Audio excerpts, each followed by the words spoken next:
राधे राधे मित्रों। आज मैं आपको बताने वाली हूँ कि श्री कृष्ण हमेशा मुस्कुराते क्यों रहते हैं।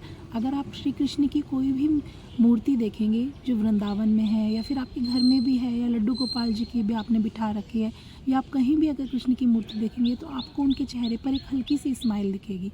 और उसके मेन कारण क्या है?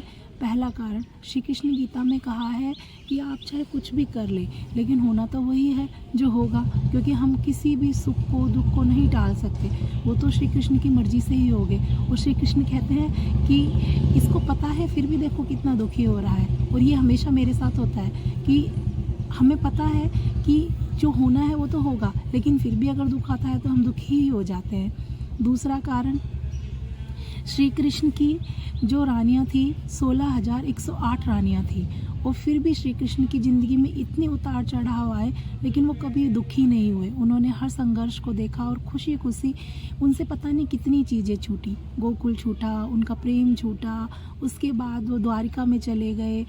उससे पहले उन्होंने महाभारत का युद्ध भी लड़ा जिसमें पता नहीं उन्होंने सबके लिए अच्छा ही किया लेकिन उन्हें हमेशा बुरा ही सुनने को मिला। और उनसे कितनी चीज़ें छूटी लेकिन नहीं छूटी तो उनसे एक प्यारी सी स्माइल, क्योंकि वो कभी दुखी नहीं हुए ये अपने दुखों से। उन्होंने ये सिखाया कि जीवन को हमेशा संघर्षों के साथ ही जिया जाता है। तीसरा, श्री कृष्ण ने जो गीता में ज्ञान दिया उसके अकॉर्डिंग उन्होंने कहा कि अगर हम देखें कि जो पशु होते हैं तो वो स्माइल नहीं कर सकते, लेकिन अगर हम देखें कि अगर 84 लाख योनियों के बाद मनुष्य जन्म मिला है, लेकिन मनुष्य जो है वो हमेशा एक दूसरे की बुराई भलाई करने में या फिर एक दूसरे को दोषारोपण करने में ही लगा रहता है।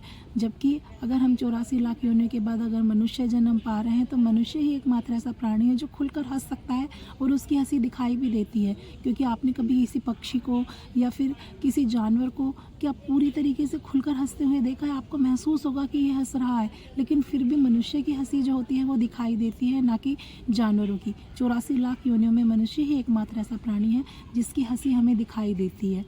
तो हमें हमेशा ही मुस्कुराते रहना चाहिए। राधे राधे मित्रों।